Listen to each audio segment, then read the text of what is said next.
What is going on, guys? Welcome back to the Leave It to the Judges MMA YouTube channel. Guys, today this is our UFC 319 recap. I'm with the boys as always, Nick and Xavier. Pretty sick fight card. It was in Chicago. So, the city had to pop out, show the love, but we got plenty to talk about. Let's just start at the tippy top. Khamzat Chimaev gets a dominant decision victory over DDP. Not the fight I don't think any of us were expecting. I wasn't surprised that it went the distance so much, but just the amount of the domination from Khamzat. Well, let me hear what you guys have to say about the fight because there's not much to talk about, but it's also like a big talking point. I feel like. Let me just start, man. I told you motherfuckers. I told everyone who would listen this was gonna happen. And I'm not even gonna lie, even on my best day, I didn't expect it to look this dominant. I was absolutely impressed with the poise Hamzat showed. I thought he showed a lot of patience in this fight, not just kind of rushing for the finish. I think he kind of like a lot of people are upset with him, even though he landed 500 strikes, even though a lot of them are like little rabbit punches and shit. But I just thought that in this fight, he prioritized position over submission or position over the finish or position over anything that would potentially let DDP explode to his feet. Um, and I think that it was a rather cautious approach from Hamza, but I mean, like, when you have a guy with as many fluke cartoon wins as DDP, seemingly out of nowhere. You have to just hold this fucker down, really, and just make sure he has no opportunity to really do anything. And that's what Hamza did here, man. I couldn't be more impressed. The amount of times he was able to just go from crucifix to side control and just DDP never really was able to get his shoulders off the mat for more than 2 seconds at a time. It was an absolute masterclass. Um, I did get a little worried in like round five there when DDP got on top. Hamza made a mistake and like fell on bottom for a second. And then DDP like he had like a little arm, like a little neck crank across his face. And I was like, oh my God, no. Like my life flashed before my eyes for 2 seconds. But Hamza's not a bitch. He fucking reversed that shit real quick and then the fight was over, man. Uh Shouts out to Hamza. Potentially the new middleweight GOAT, man. We'll have to see. He has a long way to go, but like I can see it. If he can keep his health together outside of the cage, I think that we could be looking at the new middleweight GOAT, you guys. I agree, unfortunately. That man Hamza, man. I've watched a lot of fighters come in and out of the UFC, and I don't think I've seen anybody as close to the wrestling of Khabib as this man. He might be better. He might be. That is how good that performance was. It was fantastic to see it live, even though my boy DDP was getting whooped in there. It was what it was, you know. I knew DDP was going to have to face the takedowns and the wrestling of Hamzat. But what I didn't expect and what a lot of people didn't expect was the cardio to hold up, and it did throughout. And I do think I agree with your preview of it. Him moving up in weight, I think, is helping a lot with that. And obviously, training with what's his face, has helped a lot as well. So Cardio buddy. yeah, yeah. Thanks. It was domination, man. Once he got him down there, basically held him in various positions. I did feel it was a tad boring. You know, I thought Hamza could have been a little more aggressive about it, but it was okay. It was smart game planning, I thought. Um, DDP had one pretty good moment in the fifth round. First, I will in DDP's defense, he was super tough out there. Not a lot of guys have survived the ground of Hamzat, and he is the first fighter ever to take Khamzat Chimaev down. Wasn't for a long time, but he was the first one. So a little caveat, but Khamzat Chimaev, man. There is no one beating that man out here right now. I'm hearing, oh, Fluffy Hernandez has a shot. After what I just saw, hell nah. I love Fluffy Hernandez, but after what I just saw, there is no chance he is beating Hamzat in those areas. I'm Fluffy might have the best chance stylistically, but like it's not even a good one, bro. It's not even a good chance at It's all. not even good. He's gonna have to get back. Like he's gonna have to like really just out grit him somehow. Like that's the only chance Fluffy would have. But I'm hearing all these names thrown out. Like DDP was, for the most part, a very dominating fighter in the UFC. So if Hamza just running through him like that, like y'all are gonna expect Imavov to do anything? Imavov's screwed. Like if he beats Ohio, he is screwed in that title fight. And then Ohio, like I know they train together, but I don't see it. You know, RDR is doing all this talk like, oh, I got a few takedowns versus him. I have a good chance. Bro, you could barely take Whitaker down. I feel like you are losing to this. And by the way, Sean Strickland, he just needs to shut up. Like acting like he's stuffing all like whooping Hamzat's ass in the gym. First off, I don't even care what happens in the gym really. What happens in the gym doesn't mean shit until the day of the fight. The Well, fight is what matters. I'm also pretty sure he's capping because I Yeah, know we just don't know what's true when people say that shit. Like, Strickland's definitely capping, but I will say in his defense, he probably trained with Hamza when he was at 170, and I feel like maybe there was some decent whatever. Sean right now has no chance. Zero negative. He has negative percent chance to win that fight even. That's how impressive it was. This man, I really think he could be better than my boy Khabib as a wrestler. I think he's that talented, and I think he's gonna hold this belt till he retires. I need to see someone with this kind of level. Like Fluffy's shown it a little bit, but it's not like to the level we just saw versus the champion in Duplessis. Not nowhere near. So impressive by Hamzat. Shout out DDP. He'll be back.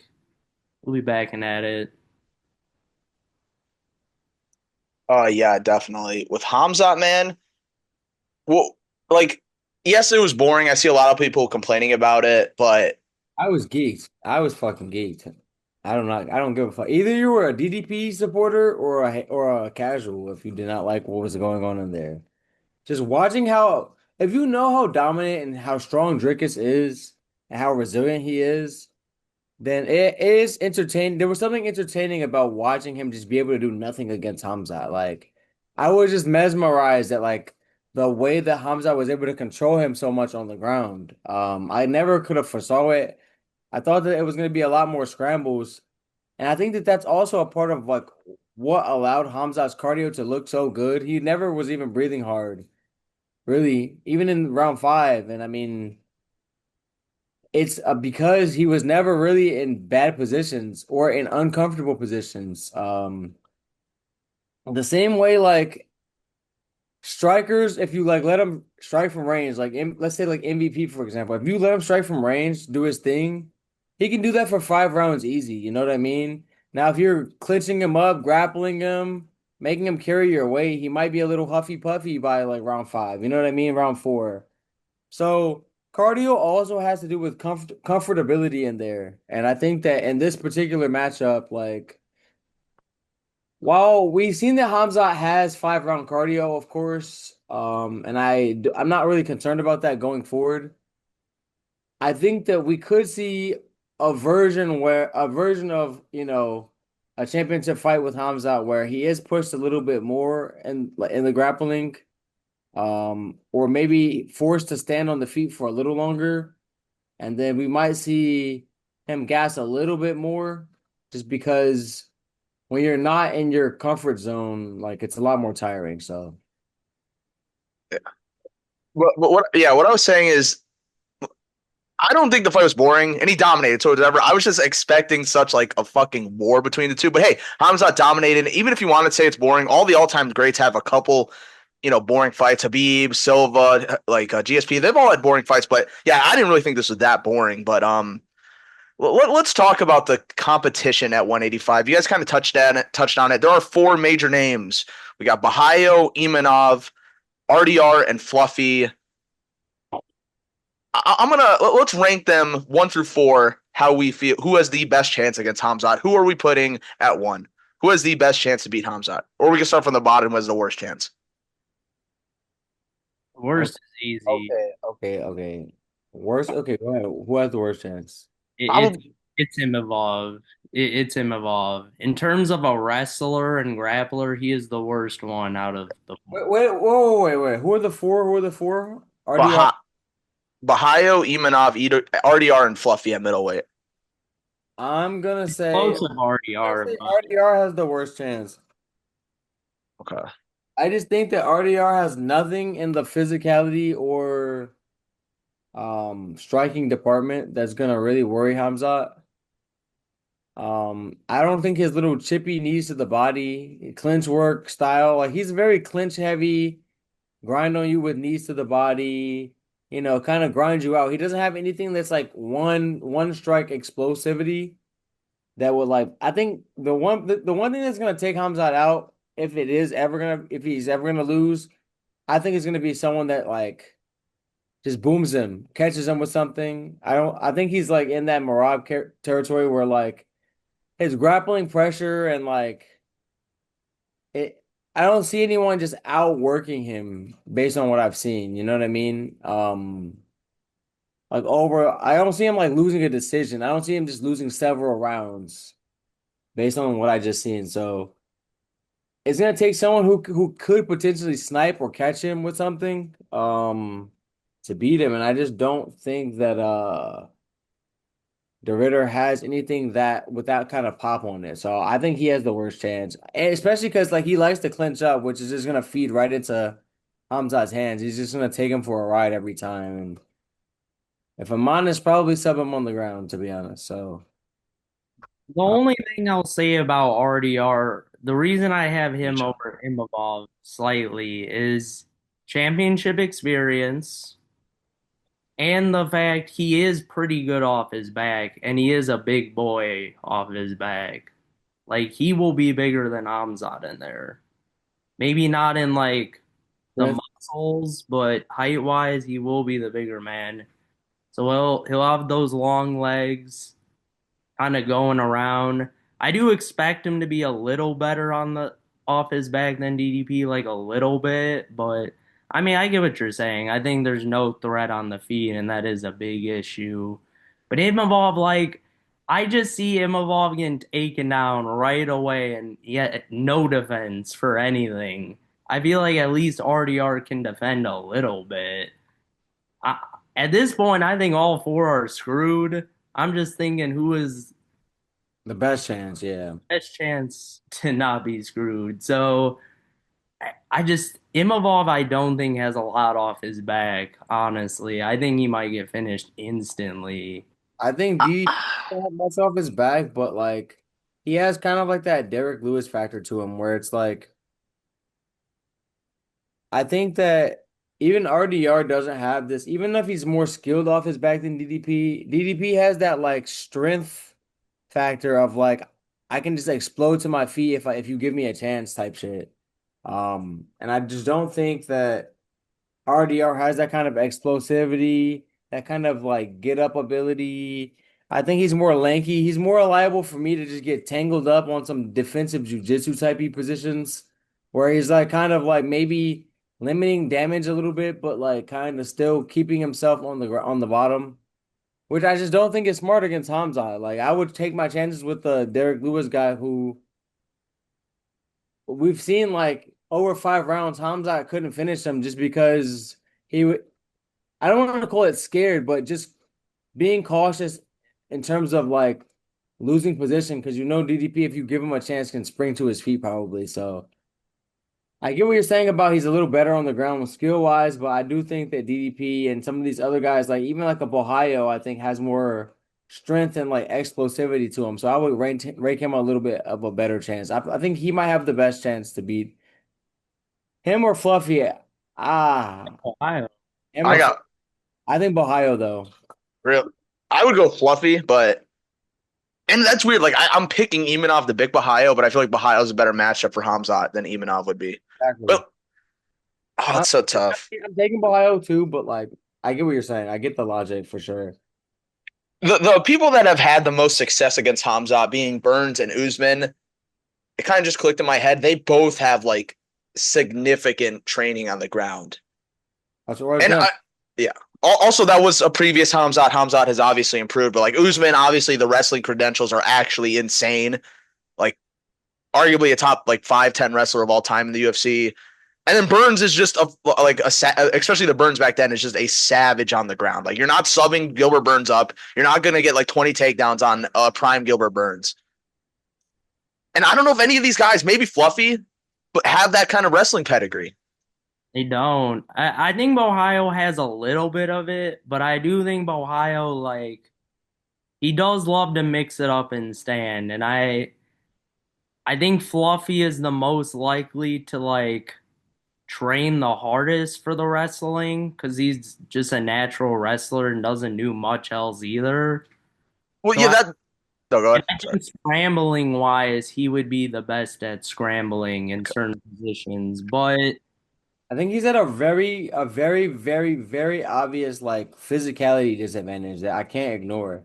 is a problem. I think that Hamza's gonna have to be like dog tired for him to start winning some of these exchanges, and I just don't see that based on what I just seen. I can see even if he's not getting subbed up necessarily, I could see Hamza just kind of being able to, especially early, do what he wants with him, just on like a strength factor. You know what I mean?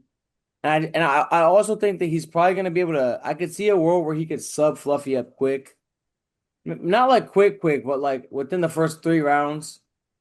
Just because, like, I think that on the ground, I think that the strength of DDP is a big thing that like kind of like Hamza was being cautious about, and I think that against someone where he has more of a physical advantage over them, strength wise, he might just be able to bully his way around, which we've seen him do like several times.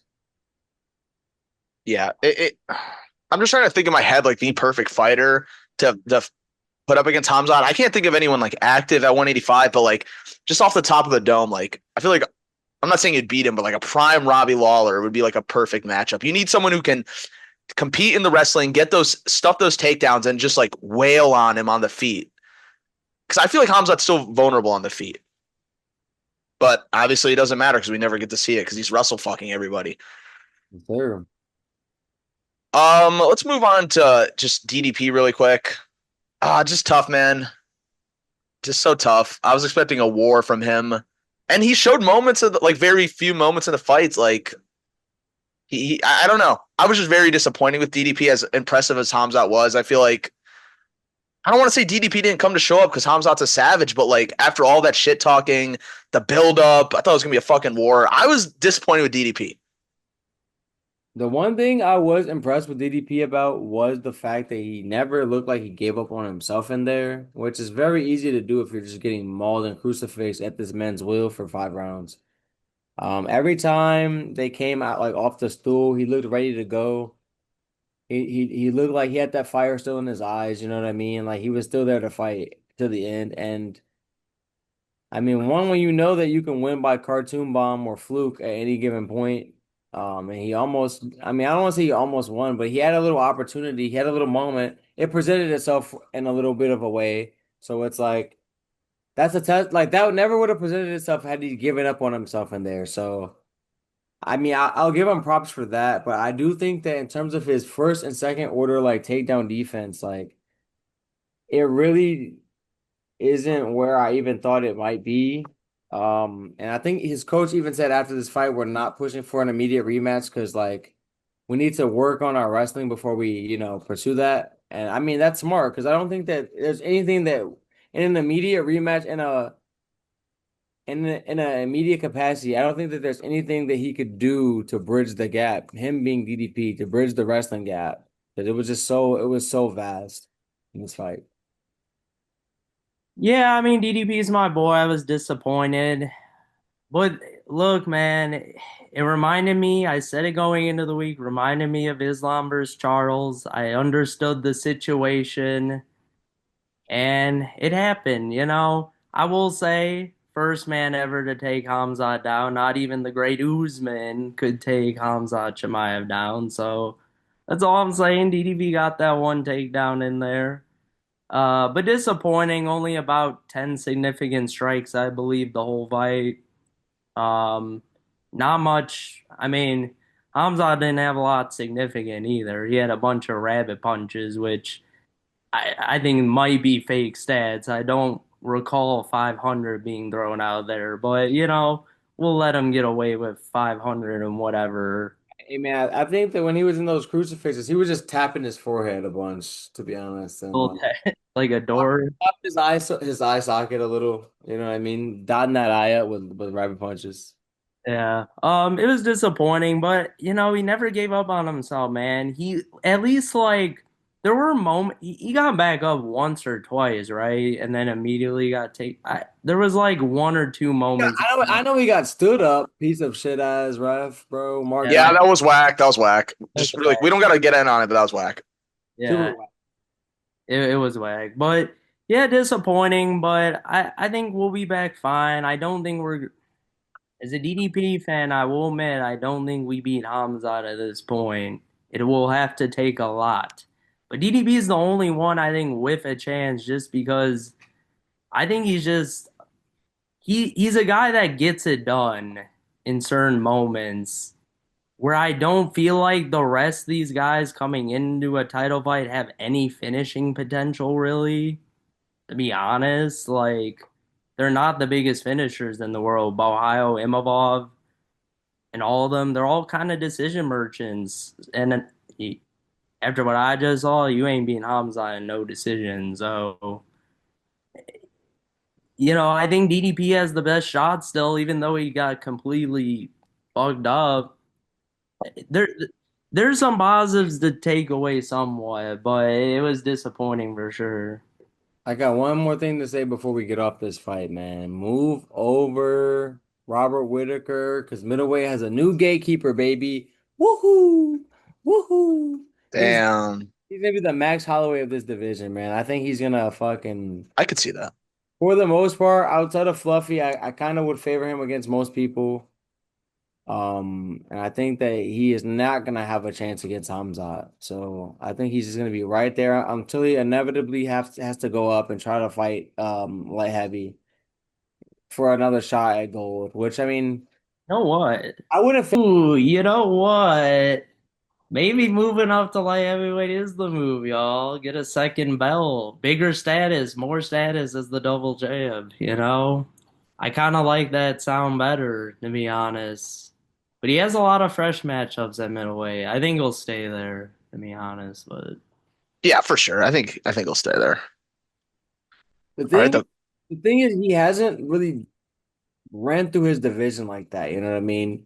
He's just kind of fought straight. He has a lot of contenders he hasn't fought yet, so he has a gatekeep for a while before he goes up, I would say. especially from like this new generation of middleweights.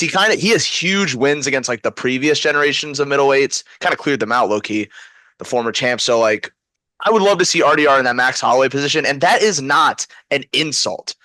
Like Max Holloway is that little journeyman stint he had is like one of the greatest like journeyman stints of all time. So it's not an insult by any means. Facts. Let's move on though to the co-main guys. Aaron Pico versus the Miracle, Lerone Murphy. Before we get to the glazing, I want to give a shout out to Aaron Pico. I understand he lost and got knocked the fuck out in the first round, but he came to fucking bang, man. He went out there and showed a lot of heart. This fight was sick, by the way, as short as it was. Like every exchange, it felt like someone was getting hurt or like wobbled or dropped to a knee or something. This was a violent fight.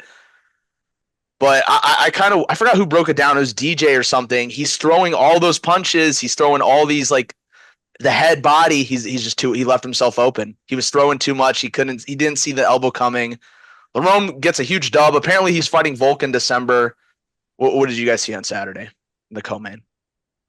As a longtime Pico supporter, man, I've been watching this kid since he debuted.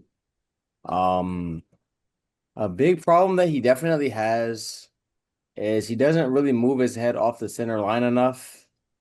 And while you might be able to get away with that and crumpling, uh, he has a lot of power in his hands, a lot of technique. He's very strong. He has a lot of physicality in there. And I think that he was hurting Lerone Murphy to the body. I think he just kind of got a little overzealous, you know? And the UFC, these fuckers fight back, man. Like, I think that that same barrage and onslaught probably would have crumpled a lot of the fighters that he's fought before. You know what I mean? Because it was looking bad for Murphy until he landed the spinning elbow. He was like getting backed up against the cage, kind of like covering up, getting ripped to the body. Like it was looking bad for him. Only difference is Pico does not move his head around. Like he doesn't move his head off the center line enough. And if you leave your head long enough, one of these UFC fighters, especially the caliber of Murphy, will fucking find your chin. Especially couple that with the fact that Pico has like a questionable chin. Um, and it's like, this is what you get. I think it's not the worst chin. It's not a chin that like, first of all, I will also just say like a spinning elbow to the fucking side of the head will knock out almost anybody. So I'm not gonna say that this necessarily shows his chin issues as much as like if he would have got slumped by like a punch or something. Um, but at the same time, now he knows, man, you have to move your head around. You can't just like overwhelm these guys. And even when you do think that you're overwhelming these guys, how many times have we seen a fighter get a little overconfident and get knocked the fuck out? It happens all the time. It's the Derek Lewis special, I'm gonna call it. Like Derek Lewis Volkov, like Derek Lewis, so many people, you know what I mean? They think they have him hurt, they rush in, they get boomed. And that just happens to you in this sport. Especially at the caliber of the UFC, So I think this is a lesson for him. He, to be honest, this jumping in against Murphy was a very hard test, a very hard UFC fight. Hindsight's 2020 to debut with. Like, if you want to build a guy, that's not really the way to do it. They kind of just tried to fast track him to a title, basically. And, Lerone Murphy said pump the brakes a little bit, which is okay. I think Pico will be back. He has to, like, learn how to protect that chin a little bit more. But, I mean, I thought that you guys seen he's the first person, even in the short little bit of offense that he got. Even, I would say, even though Pitbull got a win, outside of MVP, like, of the recent signings, he's the first person to like I feel like really put Bellator on the map in terms of like he was really on Lerone Murphy's ass until he wasn't. So I think that he proved at least in the short bit of offense that he got in this fight that like he belongs in the UFC and he can hang with these guys. I agree. It was a great fight, probably one of the fights of the night for me. It was back and forth. It was good trading. But I will say Pico, he was looking crispy, and I know Ed was getting worried for sure. I was right next to him. He was definitely getting worried. And like I said, path to victory in this fight, get the takedowns. He was getting the takedowns early, and I was loving it, man. I thought Pico was I honestly thought Pico was, I wouldn't say cruising, but he was like on his way to like cruising a little. And then, Lerone, he's a professional undefeated fighter, and he landed a nice spinning elbow. I like that shit. Professional undefeated fighter. Yes, sir. And it was a nice spinning elbow. My one concern when Pico coming into this fight, he does leave himself open on some of the body shots he likes to throw. Um, I don't know if it was the case in this moment. I don't remember the exact sequence of what happened, but it was just a nice spinning elbow when he caught Pico. Definitely maybe a little of a chin thing, but I thought it was top temple he landed him on, right? The temple, yeah. Yeah, so it's a little different of a knockout when someone hits the temple that specific, I will say. But impressive win from Lerone Murphy. That in my book, that's a title shot right there, I think. Notice how Volk was quick to jump on that rather than like, one of these more dangerous guys. He's like, yeah, you know what? I think I can take Lerone Murphy. Yeah, yeah, you know what I mean? Get in here. One more title defense. I respect it. I I'm not, respect yeah, I don't even blame Volk because like he wants to fight soon. The Silva fight hasn't even happened yet.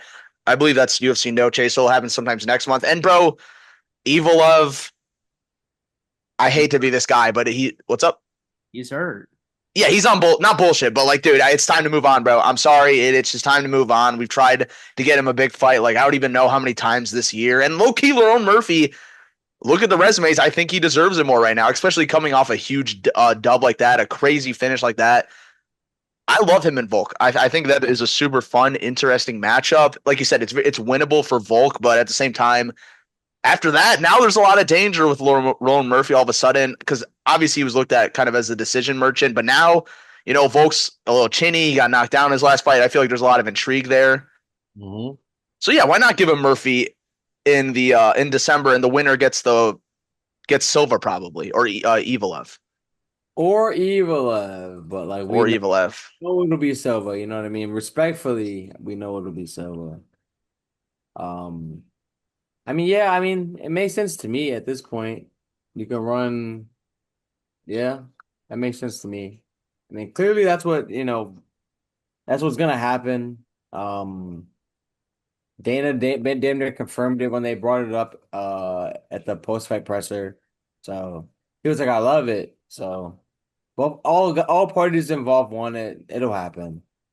Yeah, Volk did not want to see Silva. Let me tell you, he does not want to see Silva out there. it's a very scary matchup for sure. None of these guys do, not even Ilya, to be honest. But that's a different story. That's a conversation for a different day. Fair enough. But let's move on, guys, to the feature fight of the night. Let's run it back. We got another spinning elbow KO. This one at the buzzer. Carlos Pratas and the Fighting Nerds get a huge dub over Hands of Steel Neil. Very fun fight once again. Neil was throwing hella. Pratas started landing towards like the second half of the round, starting landing really hard shots and caught him with that crazy spinning KO. Just epic shit, man. Really fucking cool shit. Shout out Jeff Neal, but I think we all had Pratas here. Yeah, we all had Prates. I thought that pretty early on, Prates looked real crispy. He got on the legs early. Um, Neil kind of was not really checking those bitches. I don't know if he was like trying to ignore them or like didn't really game plan for them, but I thought Prates was kind of chewing his lead leg up a little bit, which is like for a fighter that relies on his boxing and his power and his hands so much, like chipping away at the legs definitely was smart, I thought. I thought he went to the body decent. And then yeah, like I thought Neil definitely came to fight though. Um, had he not gotten knocked out, I think that, this would have been still a bit of a back and forth. I do think that Protest chopping like was breaking Neil down slowly, but like I think he would have taken over more so at some point, but Neil definitely was still in it to the end. He just got caught again, you know what I mean?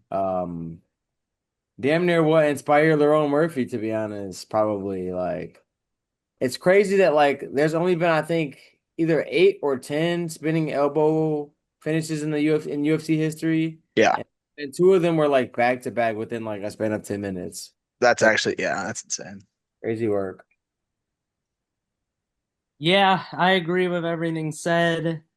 Prates looked really good out there. I thought Jeff, he looked okay. I thought he was starting to do his little clinch stuff again and not do anything with the clinch at times. But Prates, I thought honestly looked great. It's kind of what I expected. Jeff Neal, he's a little more battle worn now, and those shots are gonna get harder and harder from some of these up and comers, and Prates just was not the one to mess with in that fight. And he reminded us, man, he's still here, fighting nerds, basically undefeated. He finished Ian Gary, but Yeah, that doesn't count. yeah, so basically undefeated. And Um, Gary was holding on for dear life, but he was still there a little bit. Also, Prates just gave up the first 3 rounds and didn't do anything, so fuck him. Fuck you, Gary. yeah, so Prates looked great. Got a nice finish. Not much else to say. Looked crispy the whole fight, literally. Didn't slow down one moment. And it was a nice finish. And he tapped a couple squares at the post-fight presser, like He did. So Dana White said he's gonna get the fight in October in Brazil. There are 2 names that are out there. Pradas himself called out Leon Edwards, and I think also there was an MVP discussion just because they were on the same card back to back. What do you guys want to see him do in October? Because like it's confirmed, pretty much he's fighting there. I think that I would much rather see Leon shit or get off the pot. I think because MVP is only like what ranked one spot above him in the rankings, I believe.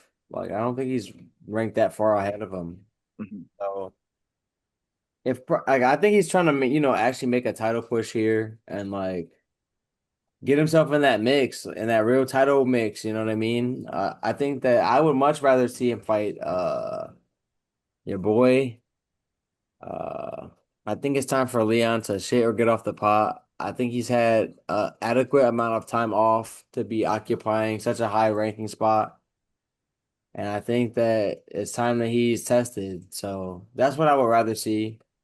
The Uh, MVP fight is fun, but like I could also see if he lost that bitch, and then it's like, damn, you know what I mean? MVP might just be old as hell, just smoking off contenders left and right. If yeah, they're gonna strike with him. I would also agree. I would like to see the Leon fight. Also, just for MVP, I'd like to see him stay at middleweight maybe and get like because I'm not saying he's gonna win a belt, but like he just beat Jared Cannonier. That's a pretty big win in the middleweight division. I'd love to see him fight like a Whitaker or a Strickland or something. Make the title push. Why not go for it? Obviously, he wouldn't touch Hamzat, but like stay at 185 for a little MVP. Hey man, if he fucking got worked his way to a Hamza fight and fucking caught him with one of those cyborg flying knees, That'd be the most epic shit, literally maybe of all time. caved Hamzat's head in. Oh my God, like he might be the fucking fluke goat, bro. That's The it. Flacco. That shit would be. I would hate to see it for Hamzat's sake, but like that would be legendary. That would be legendary for sure. Yeah, I wouldn't be mad at it. I agree with Leon though. He's about to go downhill. We need to push these contenders up. So I think the MVP fight though is a lot more fun. I also think MVP would have a way better chance at welterweight, so I don't mind him coming back down. All right. Well, speaking of MVP, let's talk about his dub over Jared Cannonier. He won the first 2 rounds pretty comfortably, but Jared busted out the wrestling in the third round. I love the they weren't like clean knockdowns, but I love the knockdowns from MVP of this fight. He would like throw a couple punches and then like shove Cannonier as he's still covering up from the punches, and it just looked really cool, some ninja shit. But shout out MVP Cannonier. He looked fine in there, but I feel like we all expected this to happen. He was just outpointed, outclassed on the feet. What you guys see in there? I think that I didn't think Cannonier was throwing enough. I think that with a fighter like MVP, you have to really like hone in on like the leg kicks. He goes lateral a lot. So like just throwing some leg kicks out there might really just help you just score some points, find your range a little bit more. Um, I think that the fact that Cannonier just kind of was marching forward with his hands like this, just following MVP around, getting like jabbed in the face, like I always thought that like MVP has more of a point fighting style. He has like more, he jumps in, he blitzes. He usually blitzes with power shots a lot of the time, but sometimes it's not. Sometimes he just flicks the jab out there, controls distance. So it's like a lot of shit that like it doesn't feel damaging to Cannonier probably or like that threatening. Cannonier thinks he's just like, okay, I'm protecting myself from the big shots. I might eat a couple jabs, but like I need to get close to him. But MVP is like a master at standing like right, like he's a range master to be honest. He's a master at standing like right on the edge of striking range where like he can feel comfortable with his hands down and then surprise you with strikes that come from his waist that you don't really see coming. Like he's just a really high level elite striker, man. And I mean, he's gonna perplex these guys. My only issue with him staying at middleweight is that like the best chance to beat him, which we've seen, is like just size mog him, um, munge him against the cage or like just lay on top of him. So. I think that he has a much easier time defending takedowns at like 170. That's the only thing that I think that limits him, even at his advanced age. Like the only way I think someone's gonna beat him is just by grapple fucking him. So I think going down to 170, where he kind of has a bit of a size advantage and can defend takedowns better, would help him more. It was a pleasure to watch MVP fight out there. After he knocked Cannonier down, he did his traditional little dance he does, and that was very fun to watch. I thought he was low key schooling Cannonier the first 2 rounds, to be honest. It was not very close. Cannonier, he just wasn't throwing a lot. Felt like he had a hard time finding the range of MVP, which I think we kind of expected with MVP striking. And that was basically the fight. Cannonier, he tried some takedowns early. I will say MVP did defend them very well. Eventually got the takedown the third, kind of held him for a little bit, won that round, but by that point it was kind of over. He needed to do like a lot of damage, and he kind of didn't do it. He kind of just held him there, didn't even try to advance position or like, Posture up that much. yeah, it was weird from Cannonier in this one, I will say. It was like he was trying to cover the spread and not win the fight. Yeah, Posture. get a Which, part. something that I'm sure for people's parlays, man, which I respect, man. Fuck it. I'm sure a lot of people were appreciative of his strat if they took him plus points. So Yeah, for sure. if I had him plus points, I'd be like, hold on for dear life. I don't give a fuck about the fact you're gonna lose. Yeah, but yeah, pretty simple here. I mean, MVP is just the better striker, and he hooped on him the first 2 rounds with that striking. So I love to watch MVP fight. It was cool seeing him live. Um, and I can't wait to see what he does next. I think he should go down to welterweight. I think looking at the top, because now he'd be at like 8, I believe, in middleweight or like 7.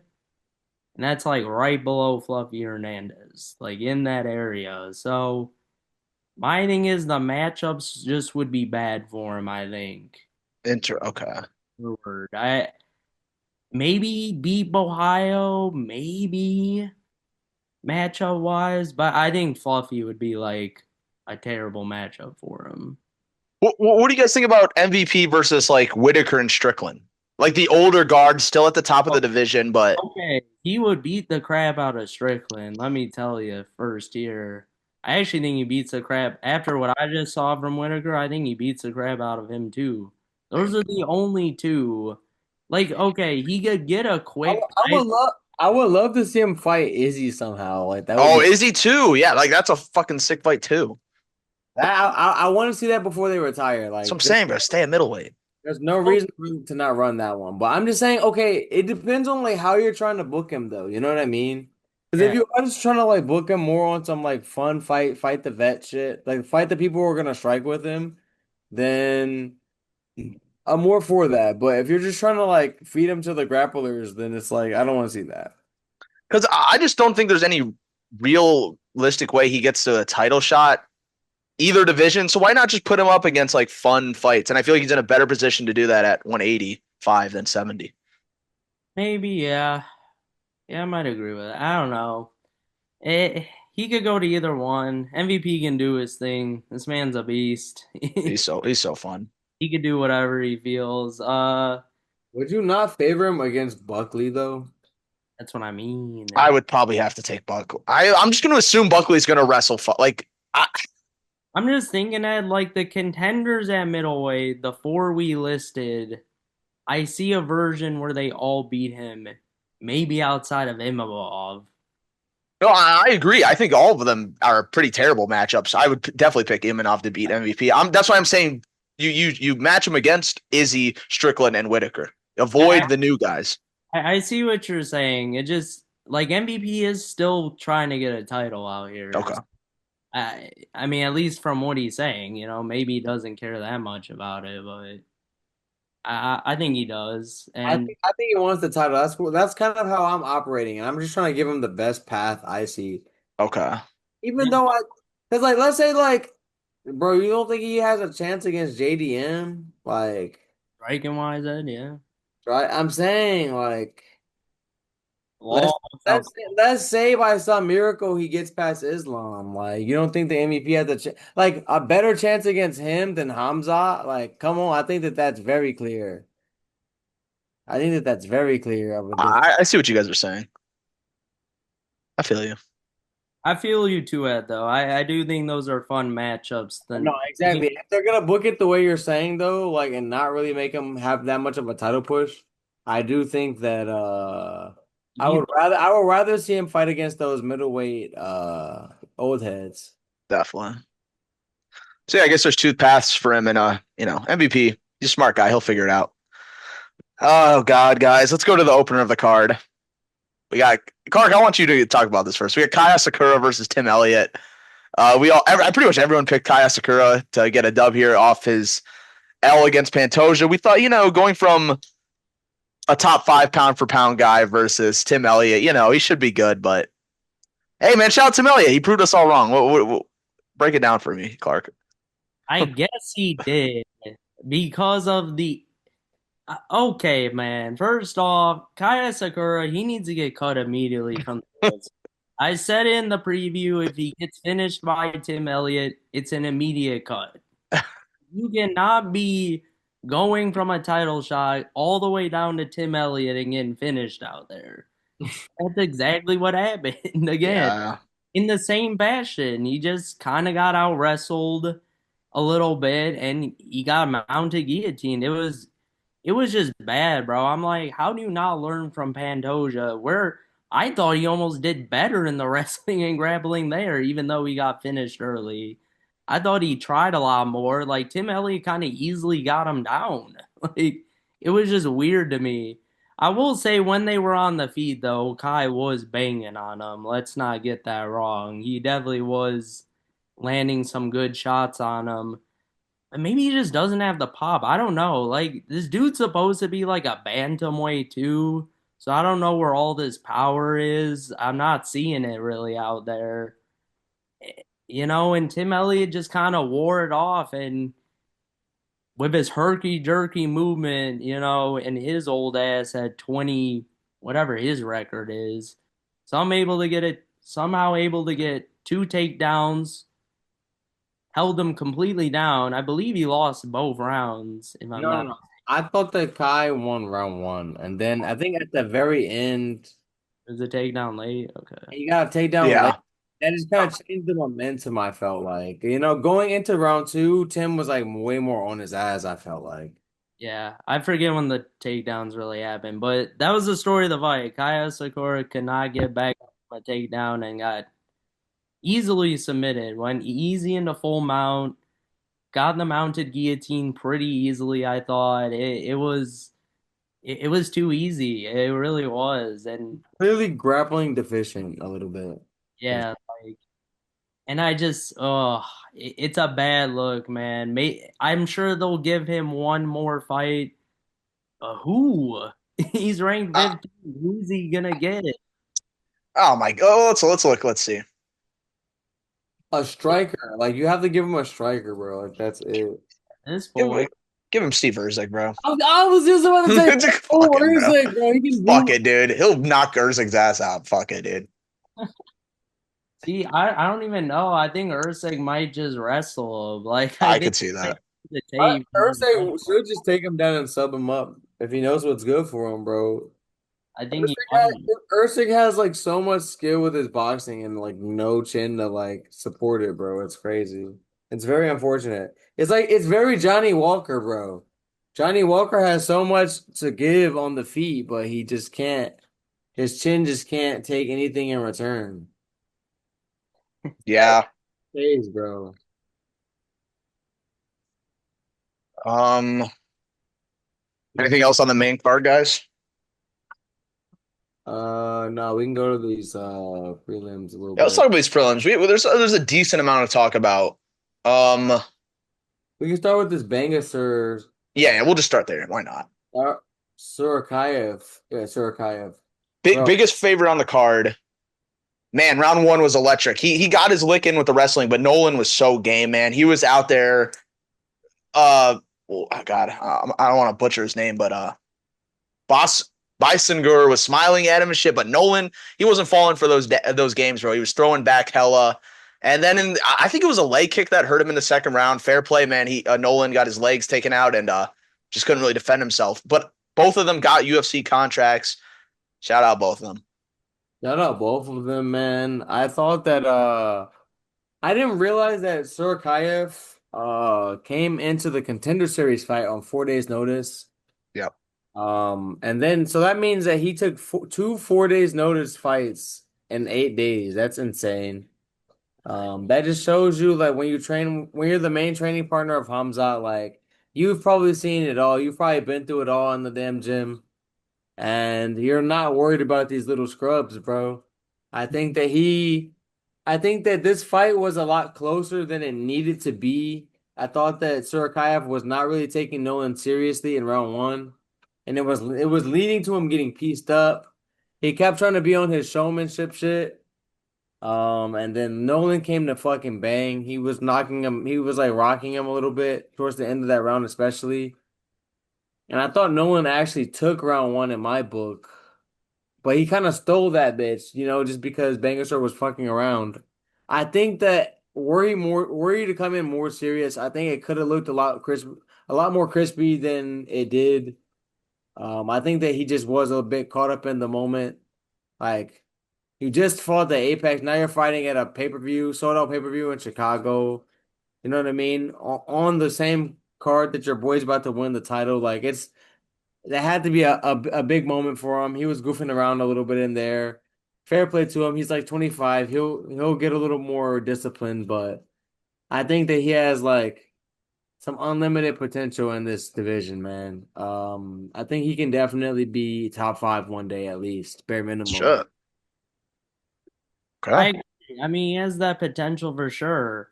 I'll be honest, it was a disappointing debut for the most part. I thought Yeah.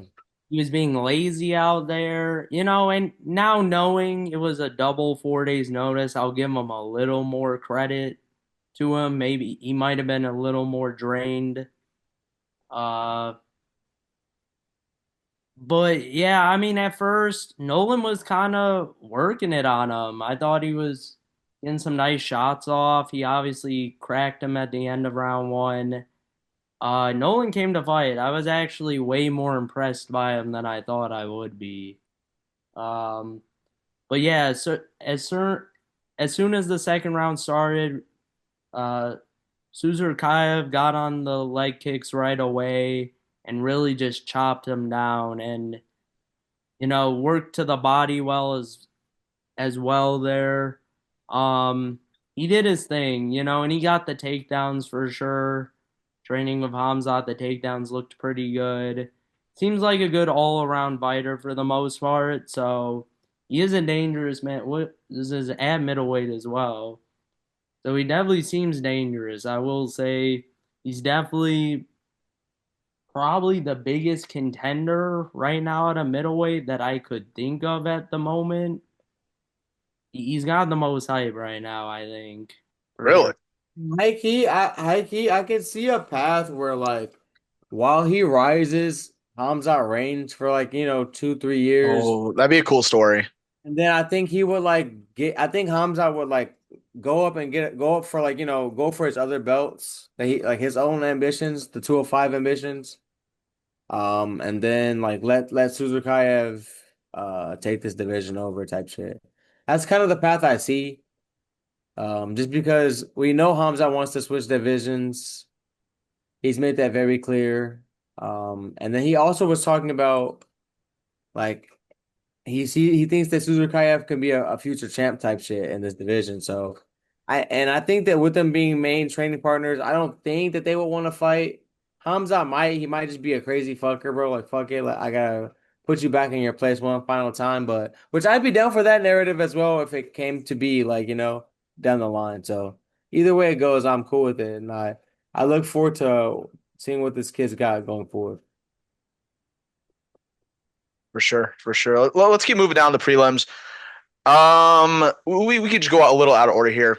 I gotta call out Chase Superman. What the fuck happened? Oh gosh, bro. God, bro, it's just I'm just not a big Hernandez guy. I've never really been a fan of him. This was tough to watch, bro, and very impressive. Buzzer beater KO, huge underdog dub. Like, damn, bro. I just I've really been drinking the Kool-Aid of Chase Hooper, man. I thought he looked really good at the weigh-ins. I was there live, went to the weigh-ins. Thought he looked physically the best and strongest he's ever looked. I thought it was gonna help him a lot against Hernandez. The fight never got to the ground, never got into his world really.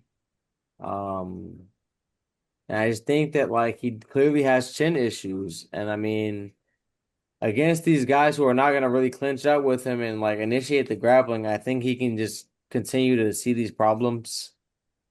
Even though his striking's come a long way, I don't think it'll ever be to the point of supporting a chin like he has. I think his best path is like the Brian Ortega way, where it's like Brian Ortega oftentimes had to, because of his lack of a takedown ability, eat a lot of shots in terms of before he could get the fight to his world, do like some kind of a scramble or like, you know, take down a more gassed out opponent or clinch up and you know what I mean, finesse away to the ground. That's more the Hooper way, and I think that that only works if you have a chin, and he clearly does not. So I really am worried about like his prospects going forward. Um, so yeah, I'm a fan still, but it's just like it's unfortunate that I'm kind of worried that his chin will never support the style that he needs to be successful at the UFC level. Yeah, Shout out Hernandez though, good dub for him, big dub for him. Big It was an dub. underdog for a good reason. You, Huge dub for him. I would like to shout out Loopy coming out party finally for her. I man. always I always felt like she was a very good contender coming up in this division, but she would always like lose that fight that Go put her propelled over her the more top. to, yeah. And this was the one she finally came out. I thought she was not destroying Andrade, but she was like way ahead in the first two rounds. I actually thought it was very similar to the MVP fight, honestly. Just Round three, Andrade was throwing bombs though. yeah. Bombs. she looked like the Andrade of old a little bit. Was worried. Like she looked locked the fuck in for this fight. Even throughout the fight, she was way more there than I've seen her in a long time. I don't know if she's like cleared up some mental health stuff or you know what I mean. Maybe some shit was going on with her for a couple years there, and fighting was not the main thing in her life. I don't know. I'm just speculating because I thought that she was definitely washed, and she proved today like she's definitely still there. Those hands are definitely powerful for the women's strawweight division, and like she can still boom any of these girls. Like I was very concerned for my parlay in round three, but shout out Loopy for showing toughness and gritting through, man. Hmm. I hate to be like just a shit on a guy, but Gerald Mearshart, bro, we gotta have a talk, man. What's up? What is it, Ed? Go for it. Go for it. He looked terrible, bro. He looked terrible, bro. Like bad. I know he was gonna like he Hey, looked terrible, bro. he's ass said. I told you he was ass. And he was I'm gonna not be gonna lie. I'm not gonna lie. Someone like one of the reporters, like in the post-fight presser, asked Dana, like, "Hey, so what are we gonna do with Gerald Mearshart?" Basically implying that like he needs to hang it up, right? what do you think about him, his performance and shit, what you saw out there? And then Dana was like, yeah, I didn't think Drew looked so bad. I didn't go, we need to get him out of there. I'm like, damn it, Dana, it's because you love sacrificing this man. Because he's a kind of a, not, I don't want to call him a household name, but he's a household name to MMA fans. You know what I mean? So it's like when you look at someone's record, oh, they beat Mearshart. Okay, that means they can probably crack a little bit. They can probably defensively grapple a little bit. You know what I mean? It's like something. It's like a feather to put in someone's cap, and I think that it's a feather that Dana White is not done. He's not done with that feather. He's gonna put that feather in a couple more caps before you know Towards he the end. before he yeah, exactly. And like unfortunately, that's just gonna cause my man Joe Mearshart fucking GM3 some brain cells, bro. I hate to say it, but that chin is gone. It's been gone for a long time. And I think that his cardio is gone. And if he's not able to get an immediate takedown, like I just think he's fucked every time he's in there against most of these guys at middleweight. For So sure. shout out to him, man. Shout out the fake nerd, Ola Jacek. All right, guys, really quickly, give me your fight of the night and performance of the night before we wrap it up. Performance of the night, I'm gonna give that to Khamzat. I thought that the dominance he showed against the level of opponent, like clearly warrants performance of the night for me. Um, Fight of the night.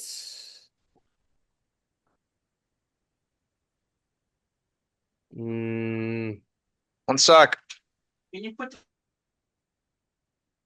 I could see giving that to Nolan versus Surakayev, to be honest. That was kind of really back and forth. It was probably the most back and forth fight, if not Lerone Murphy Pico. Yeah, I was actually gonna say the same thing. I think Surza kind of Tom Nolan was fight of the night for me. Shockingly, it was fight of the night for me. Performance night, it's tough. There's a lot of great finishes. But I think I'm gonna give it to Murphy. I think in one of the bigger spots to get a title shot, it was a very impressive finish. Yeah, I agree with Nick's picks. I'm gonna align mines with him. But anyways, guys, that concludes the video. Let us know what you guys think in the comments. Please go check out the TikTok. We always got new stuff on there. Make sure to check out our previous videos, and we'll see you guys in the next one. Peace.